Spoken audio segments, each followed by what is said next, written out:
Guys, kita ada satu earphone baru iaitu Miniso MS218. Earphone Miniso kali ni guys, dia jenis open ear earphone. Open ear earphone ni dia jenis yang tak menutup telinga bila kita pakai dia guys. Korang tengok macam ni. Jadi dia sesuai kalau korang nak pakai pergi exercise. Korang nak main badminton ke, nak pergi marathon ke, nak pergi jogging dan sebagainya, memang sangat-sangat best. Sebab dia akan melekat dekat telinga korang, tak kisahlah korang buat apa pun. Dan MS218 ni adalah AI earphone guys. Korang boleh gunakan dengan app Sayme. So dekat sini ada AI chat mode, free mode talk, translation machine, banyaklah guys yang korang boleh guna. Korang tak faham apa orang tu cakap, korang boleh onkan free talk mode ni dan korang boleh setkan bahasa dia.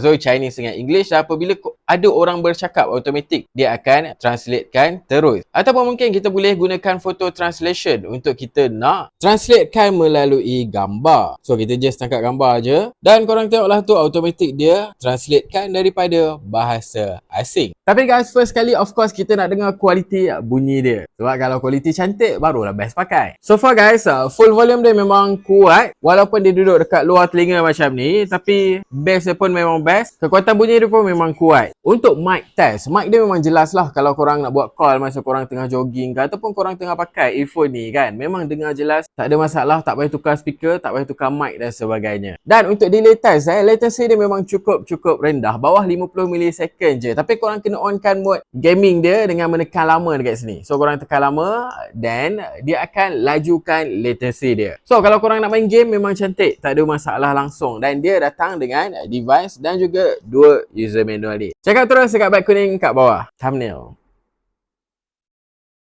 Sungguh ku merasa resah untuk menilai sesuatu yang indah, namun ku apa yang aku gubah